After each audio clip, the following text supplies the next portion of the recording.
Hey everyone, FSG here, hope you're all doing well. The Giants today have released a blog giving a bit more detail to all the weather changes coming for FS25. And there's some interesting stuff in there, and I think there's a few little Easter eggs in there as well. So let's have a look at it. So after the big news yesterday of the announcement of tornadoes in FS25, we have a little bit more in-depth look at what the new weather events are going to offer. So let's just read through the blog here. In Riverbend Springs and multiple other locations around the world, the weather is predicted to change more often. As we look at darkening clouds in the sky, listening to the wind, the farmers closing in, and one can notice clear signs that some weather is on the way. Then we have a mixture of shots. We've obviously seen the header image there with the farmer running to his tractor. We see the wet ground, we see the rain falling, although we believe now this is hail. Now in the second shot here, again, we have a shot of the farmer running towards his tractor. There's too many times we are seeing a farmer in third-person mode here. The more I'm seeing this, the more I'm convinced that we are going to get a third-person mode. Nothing to prove me otherwise yet, but we'll just have to wait and see. Then we've got this nice shot of the 9R, but look at the cloud cover there. I think this is going to change a lot more quickly than maybe it does in FS22 from what I can tell. And then we've got the old international truck sitting there on the ferry crossing the river as the rain is coming, and you can see it, very dark on the left-hand side compared to very bright on the right-hand side. So again, looks like to be a lot more depth and a variation in the clouds as we work through these different weather patterns. Now let's keep reading on. An August summer's night, local farmers and residents are encouraged to take general precautions. But first, learn more in our following weather report, and don't forget to pre-order Farming Simulator 25 coming November the 12th. And of course, if you are considering ordering it, and to be honest, after the information we've seen this week, I'm sure it's going to be high on people's lists, don't forget to use the code FarmSimGuy and support the channel at the same time. So moving on to the next section here, are twisters in the air, farmers feel it everywhere. On a glory night where the children of tomorrow dream away, there's some very good music references in here. Farmers might notice the wind's changing. We're expecting a light twister to touch down in a few areas. It shouldn't be anything too severe, but it's always wise to take precautions and secure any unroofed bales, just in case. Now that is really interesting, because we're going to see, I hope, based on what I've read there, we're going to see bales potentially in a field, if they're not stored away, being able to be picked up and moved or disappear altogether as the twister passes through the farm. So that's really exciting, because there was a concern that the twisters were just going to move through the map and not really do much in terms of damage. There's already been a few comments I've seen off the back of the video saying that the trees don't move enough and things like that. So we thought it might just be a visual thing as it moved through the map, but actually that tells me otherwise. Now we've got a couple of nice images here, really detailed kind of images. We've got the Massey in the foreground there with the light, so you can start to see some of the new lighting effects as well, and some of those kind of debris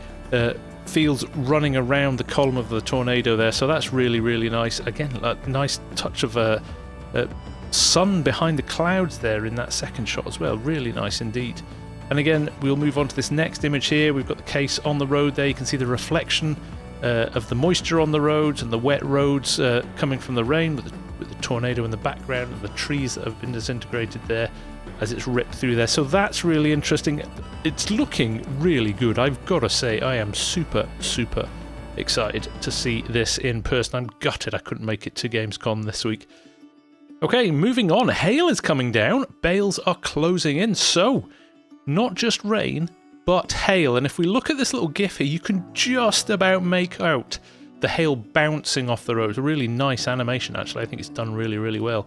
Some hail is also predicted to hit. The good news is, after these brief disturbances, the skies will clear up and we'll see the sun shining brightly once again. The weather event will pass and we'll be back to calm and sunny conditions before you know it. Now, we've got a couple more images here. Is that crop damage from hail that we can see as well? Are we going to get that over and above the tornado damage? And then there's a shot there just showing the kind of atmospheric feel of when the hail's coming down. So we get a little bit more moisture in the air. It starts to kind of reflect as mist and fog as well. So really nicely done, really well thought out, I think. And again, we can see the river, the little stream there running down the side of the hill. So again, we've got that moving water, which is a really nice feature that we saw in Silver Run, but I haven't seen developed further than that, but obviously coming back in FS25. Okay, moving on again. Watch the crops, the trees in the bales. Again, we can see a little animated GIF. Once the storm passes, local farmers are advised to inspect their fields for any destruction and assess the impact on their crops. While Twister fans may observe the weather spectacle from a safe distance, farmers can't afford to be careless, as all weather events bear the potential to destroy a portion of crops. So we saw that in the trailer yesterday, but again, it's a nice effect, I think, that it gets involved with the gameplay and does have the risk of damaging your crops. I mean, this is something that people have asked for a while, crop damage and things like that, so it's great to see it in the game. Let's hope it's not too regular. You know, if you get a Twister every month, that might be too much, and I think hopefully there's some options to kind of maybe choose how often the weather comes, or even turn elements of weather off altogether.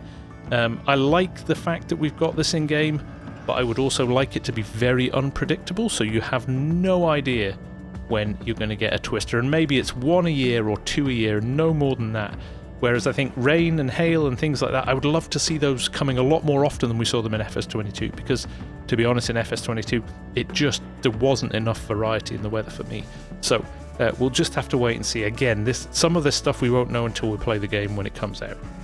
But again, just looking at some of these images here, again, that kind of atmospheric view, the mist around the bottom of the tornado there, you can see the damage in the foreground as well, and then it moves on to these kind of nicer shots as the sun's breaking through the heavy cloud there and things are starting to clear.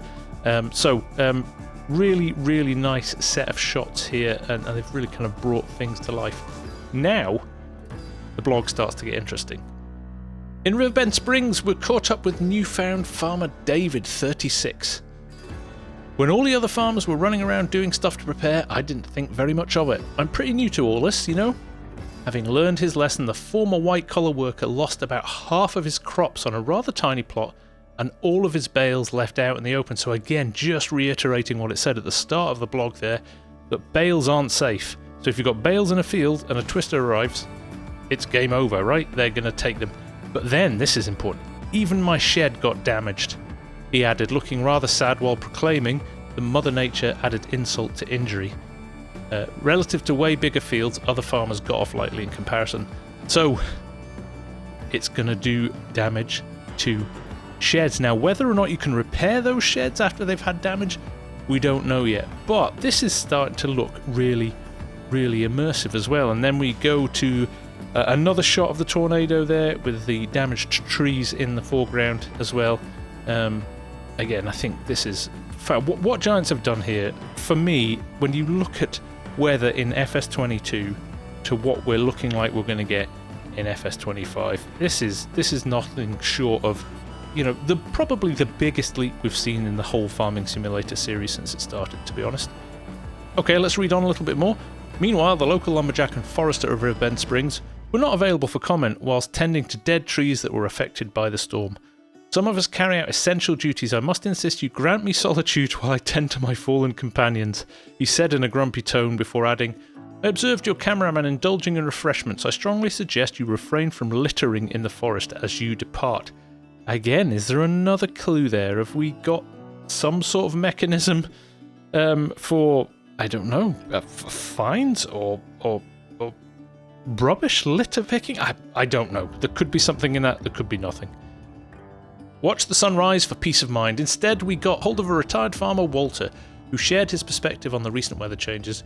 Good weather always follows bad weather, sooner or later, said the 72-year-old farmer, reflecting on the shifting conditions. Don't know where all that thick fog suddenly comes from, though. Probably brought in with the winds of change. And then we jump to another couple. I mean, this first shot is absolutely stunning. That is a gorgeous, gorgeous shot. And then we go to the second one with the sunflowers. Again, really atmospheric. I really like it. So let's finish off with this last little statement. When asked if he had any more farming wisdom to impart about the weather, Walter had a classic reply. Let's take a rain check. We'll be revisiting Riverbend Springs in November to see how the weather has impacted the local farming community. Maybe you want to visit for yourself and ask the locals some questions. Okay, so there you go, confirmation that you can engage with the NPCs on Riverbend Springs, and I'm guessing all the other maps too. So, how that's going to work and the mechanics for that, we don't know yet, but we can talk to NPCs. That is a first for Farming Simulator. In addition to some of those shots that we saw in the blog for the weather as well, Giants have released a number of other images, so we're going to have a quick look through those. First up, we've got this lovely shot of a Fendt tractor pulling this lovely 5-furrow Agramaz plough, and I think it starts to give you an idea for some of that ground deformation there. Certainly those plough furrows look a lot different than they did in FS22, especially that last one, which leaves it kind of empty with no soil in there ready to turn and go back the other way. But I like that a lot. It's very nice to see. Slightly concerned that the number of furrows don't match the number of blades coming out the back of the plough there. So while we've got 5 furrows on the plough, we're only seeing kind of markings for 3 on the ground. That's a little bit disappointing, but maybe it's just the shot. We'll have to see. And again, you can see over there, I believe that is the paper mill in the background.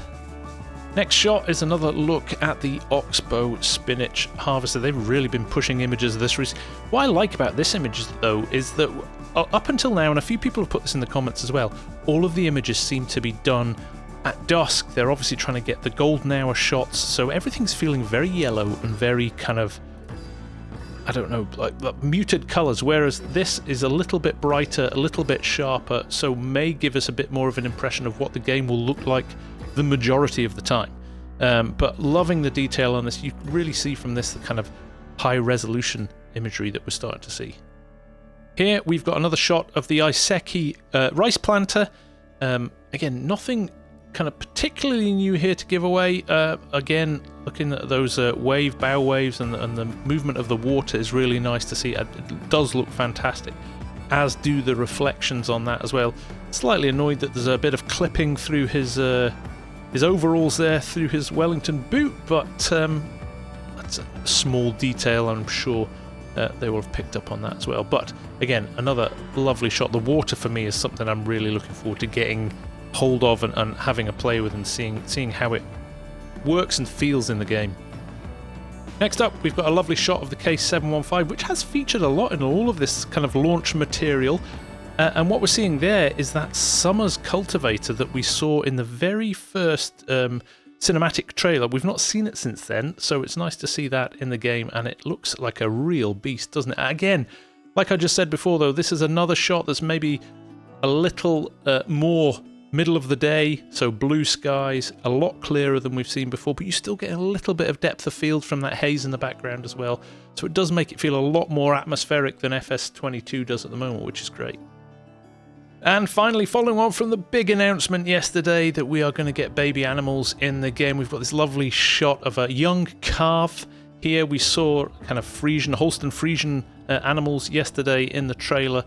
Now we get to see this kind of, I guess it's a Hereford or something like that, the brown fur, and again, a close-up of that new grass texture and the detail in the trees behind. Another middle of the day shot, blue skies as well, so everybody that's worrying the whole game was going to be yellow going forward, I don't think you need to worry about that going forward. And then finally, we've got this very, very cute little piglet here, looking really nice. The detail on these animal models is beautiful, and the texture on the skin and things like that looking really, really good. So there you go, everyone. More information out of GamesCom from the team at Giants, and it runs all the way through the weekend, so don't expect. So perhaps we can expect to see a little bit more information over the next day or so as well, potentially. Maybe we'll see another blog about animals. We'll just have to wait and see. But hope you enjoyed this little look through the images. I'd love to hear what you think in the comments. I've had some brilliant kind of thoughts, opinions, views, ideas. People have spotted things in these images that I haven't spotted. It's been really, really great and interactive, the conversations, so keep it coming. So there you go, that's all we've got for now, but hopefully some more information to whet your appetite for November when FS25 comes out. Thank you for all the comments, thank you for all the thoughts, feedback, things that you've noticed in these images that I didn't along the way. It's been really great, it's been really interactive, and I'm starting to feel the excitement here. People are starting to recognise that there are some quite fundamental changes to the game in 25, and we're really going to benefit from it. So that's it from me for now. Remember, if you are thinking about pre-ordering after seeing all this really good stuff out of Gamescom, do consider using my code FarmSimGuy when you are at the checkout. But if you don't want to use mine, make sure you support another content creator. So that's it. Hopefully some more stuff coming out in the next day or so. Gamescom is running till Sunday, so we'll just have to wait and see. Maybe another blog, maybe a bit more detail about the animals. We'll just have to wait and see. Take care. Bye for now.